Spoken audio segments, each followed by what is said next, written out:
Maintenant, troisième récipiendaire de l'Acadie cette fois, Madame Lise Ouellette.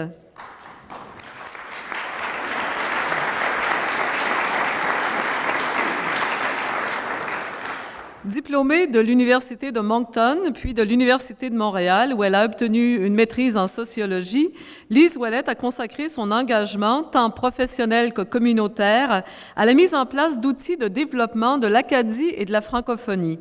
Elle a assumé pendant 7 ans la première direction de la Fédération des agriculteurs et agricultrices francophones du Nouveau-Brunswick, puis du Centre de conservation des sols et de l'eau de l'Est du Canada. Son cheminement s'est poursuivi dans le nord d'Haïti, à la direction du partenariat Acadie-Haïti.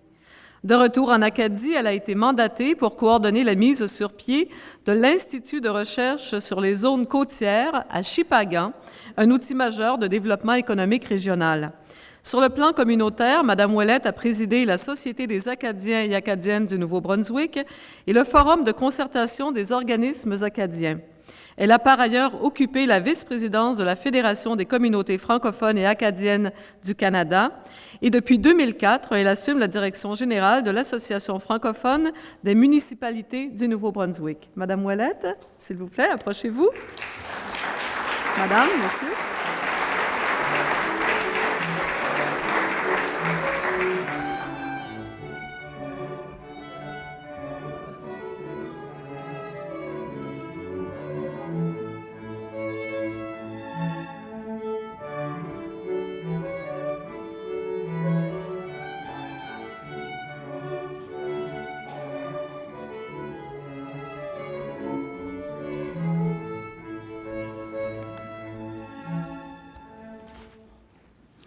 Distingués invités, chers amis, la construction de la francophonie, c'est un peu comme la construction d'une maison. La fondation est d'une grande importance pour sa durabilité. Nous en faisons les plans et choisissons les matériaux de façon à lui donner une solidité et une personnalité. Nous sommes tous et toutes ici aujourd'hui parce que nous sommes des artisans de la francophonie, chacun et chacune à sa façon. À la différence d'une maison, la construction de la francophonie sera toujours en chantier. La francophonie canadienne est minoritaire et l'est encore plus dans le contexte nord-américain. Même le Québec et la France sur la scène internationale ne peuvent faire abstraction de cette réalité. Feu Gérard Pelletier affirmait à peu près dans les termes suivants en parlant des Acadiens: « Vous êtes condamnés à ne jamais vous asseoir sur vos lauriers, à être des entrepreneurs, des créateurs, à ne jamais baisser les bras. » J'étais alors étudiante et cette affirmation m'a nourrie tout le long de mon cheminement personnel et professionnel et m'habite encore aujourd'hui. La francophonie est un chantier fascinant.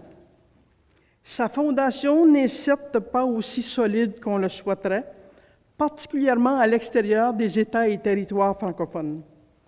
Mais les peuples francophones dont la fondation est fragilisée ont cherché à compenser par l'obtention de droits collectifs, par la mise sur pied d'un réseau d'institutions, d'organisations communautaires et d'espaces francophones pour, comme le disait Michel Bastarache, ne plus être sans pays.